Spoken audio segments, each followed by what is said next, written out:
আজ দুর্গা ষষ্ঠী।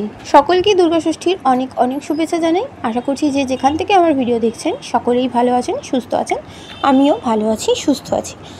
দুর্গা ষষ্ঠীর সম্পর্কে অনেকেই কম বেশি কিন্তু জানেন। আজকের দিনে কিন্তু মা ষষ্ঠীর পুজো করা হয় সন্তানদের মঙ্গল কামনার জন্য। অর্থাৎ এই দিনটাতে মা ঠাকুমাদের বলতে শোনা যায়, মাদের অর্থাৎ সন্তানদের মায়েদের কিন্তু এই দিনটাতে ভাতটাকে অ্যাভয়েড করে অন্য যে কোনো জিনিস খেতে বলা হয়ে থাকে। কিন্তু এবছর বিশেষ কিছু পার্সোনাল প্রবলেম থাকার কারণে পুজো দেওয়ার পারমিশন নেই। তাই ভাবলাম নিজের মতো করে বাড়িতেই এটাকে একটু সেলিব্রেট করা যাক। কী করলাম, আজকে একটু বাজার থেকে পনির আনিয়ে নিলাম। সেটাকে একটু কিউব কিউব সাইজ করে কেটে কড়াইতে নুন আর হলুদ দিয়ে সেটাকে হালকা সতে করে একটু লাল করে তুলে সাইড করে রেখে দিয়েছি। ওই তেলেই দিয়ে দিয়েছি কিছুটা গোটা গরম মশলা আর একটা তেজপাতা। নিরামিষ কিন্তু রেসিপিটা, অথচ আমি এতে কিন্তু একটা পেঁয়াজ ব্যবহার করেছি। এরপরে ওই তেলেই কিন্তু গাজর আর ক্যাপসিকাম দিয়ে আমি সেটাকেও সতে করে তুলে নিয়েছি। আপনারা চাইলে এখানে অন্য কোনো যে কোনো ভেজিস, বিনস এছাড়াও যেগুলো আপনাদের পছন্দ ব্যবহার করতে পারেন। এরপরে সেটাকে তুলে নিয়ে ওই তেলেই আমি একটা পেস্ট বানিয়েছিলাম মশলা দিয়ে। সেটা হচ্ছে কাজু বাদাম, চালমগজ, পেঁয়াজ, একটুখানি আদা আর দুটো কাঁচা লঙ্কা। সেটাকে দিয়ে ওই তেলেই ভালো করে নাড়াচাড়া করে তাতে দিয়ে দিয়েছিলাম 1 চামচ ধনের গুঁড়ো, 1 চামচ জিরের গুঁড়ো।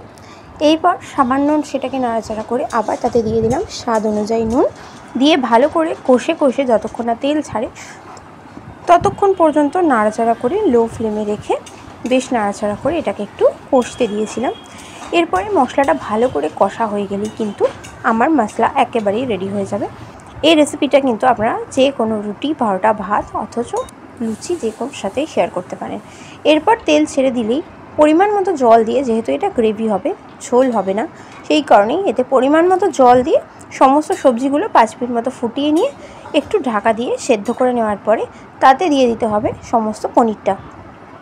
পনির দিয়ে দেওয়ার পরে কিন্তু একটু ফুটিয়ে নিয়ে সেটাকে আবার লো ফ্লেমে ঢাকা দিয়ে হতে দিতে হবে 15 থেকে 20 মিনিট। তার মধ্যেই কিন্তু গাজর আর ক্যাপসিকাম একেবারেই রেডি হয়ে যাবে। এরপরে ওপর থেকে স্বাদের জন্য দিতে হবে 1 চামচ সয়া সস। সয়া সস যদি না থাকে তাহলে আপনারা ভিনিগার ব্যবহার করতে পারেন। এরপরে সমস্তটা উপকরণকে ভালো করে মিশিয়ে নিয়ে সেটাকে ঢাকা দিয়ে আরও বেশ কিছুটা সময় মতো হতে দিতে হবে। এই ধরুন 10 থেকে 15 মিনিট মতো। সেটাকে 10 থেকে 15 মিনিট মতো সময় হলেই দেখবেন সমস্ত ভেজিসগুলো খুব সুন্দর করে সেদ্ধ হয়ে গেছে এবং পনিরটাও কিন্তু দেখতে খুব সুন্দর লোভনীয় লাগছে। সেই অবস্থায় এটাকে কিন্তু সার্ভ করতে হবে একদম গরম গরম। আপনারা আশা করছি অনেকেই পনিরের খুব বড় ফ্যান। আমি কিন্তু বিশ্বাস করুন পনিরের খুবই বড় ফ্যান। আজকে আমি এটাকে দুপুরে অর্থাৎ লাঞ্চে রুটির সাথে সার্ভ করেছিলাম, নিজের জন্য নিজেকেই সার্ভ করেছিলাম।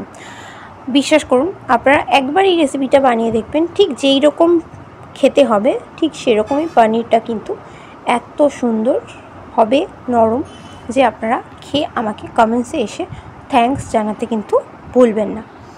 আশা করছি আজকের রেসিপিটা আপনাদের ভালো লেগেছে। সবাই যে যেখান থেকেই দেখছেন সকলেই ভালো থাকবেন। দুর্গা পুজোটা খুব সুন্দর করে নিজেদের মতো উপভোগ করুন। দেখা হচ্ছে অন্য কোনো ভিডিও নিয়ে। নমস্কার।